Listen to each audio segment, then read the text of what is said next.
Hello दोस्तों, नमस्कार। आप सभी के channel get pro yourself पर एक बार फिर से स्वागत है। दोस्तों, आज हम फिर से एक नई कहानी लेकर प्रस्तुत हैं जिसका नाम है बेताल पच्चीसी का पार्ट नंबर 13।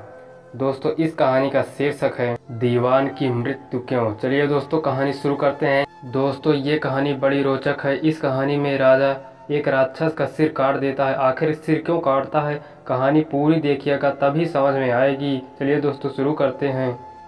किसी ज़माने में अंग देश में यशकेतु नाम का राजा था। उसके दीर्घदर्शी नाम का बड़ा ही चतुर दीवान था। राजा बड़ा विलासी था। राज्य का सारा बोझ दीवान पर डालकर वह भोग में पड़ गया। दीवान को बहुत दुख हुआ। उसने देखा कि राजा के साथ सब जगह उसकी निंदा होती है, इसीलिए वह तीरथ का बहाना करके चल पड़ा। चलते चलते रास्ते में उसे एक शिव मंदिर मिला।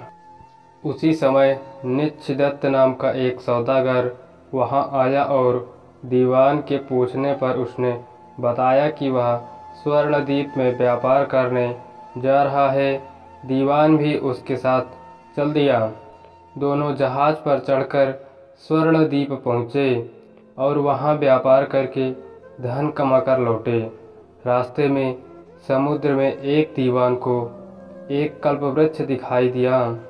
उसकी मोटी मोटी शाखाओं पर रत्नों से जुड़ा एक पलंग बिछा था। उस पर एक रूपवती कन्या बैठी थी जो कि वीणा बजा रही थी। थोड़ी देर बाद वह गायब हो गई। पेड़ भी नहीं रहा।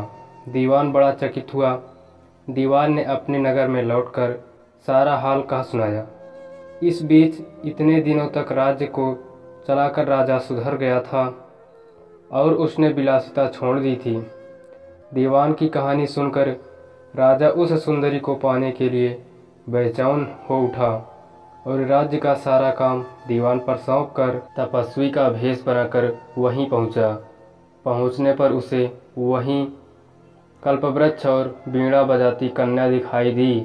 उसने राजा से पूछा, तुम कौन हो? राजा ने अपना परिचय दे दिया।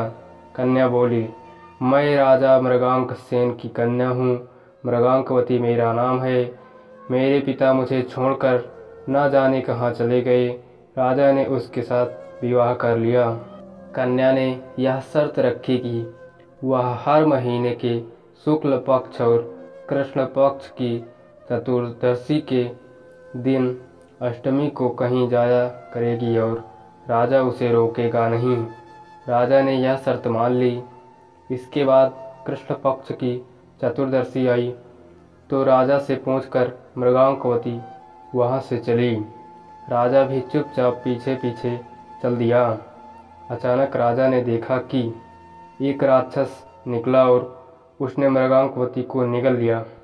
राजा को बड़ा गुस्सा आया और उसने राक्षस का सिर काट डाला। मृगांकवती उसके पेट से जीवित निकल आई। राजा ने उससे पूछा कि यह क्या माजरा है?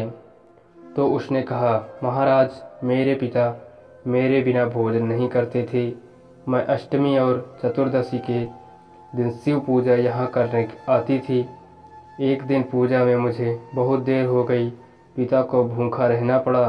देर से जब मैं घर लौटी तो उन्होंने गुस्से में मुझे शाप दे दिया कि अष्टमी और चतुर्दशी के दिन जब मैं पूजन के लिए आया करूंगी तो एक राक्षस मुझे निगल जाया करेगा और मैं उसका पेट चीर कर निकला करूंगी। जब मैंने उनसे शाप छुड़ाने के लिए बहुत अनुनय की तो वह बोले, जब अंग देश का राजा तेरा पति बनेगा और तुझे राक्षस से निगली जाते देखेगा तो वह राक्षस को मार देगा। तब तेरा शाप का अंत होगा। इसके बाद राजा उसे लेकर नगर में आया। दीवान ने यह देखा तो उसका हृदय फट गया और वह मर गया। इतना कहकर बेताल ने पूछा, हे राजन, यह बताओ कि स्वामी की इतनी खुशी के समय दीवान का हृदय फट क्यों गया? राजा ने कहा, इसलिए कि उसने सोचा कि राजा फिर स्त्री के चक्कर में पड़ गया। और राज्य की दुर्दशा होगी। राजा का इतना कहना था कि बेताल फिर पेड़ पर जा लटका। राजा ने वहां जाकर फिर उसे साथ लिया तो रास्ते में बेताल ने एक कहानी फिर से सुनाना शुरू कर दिया।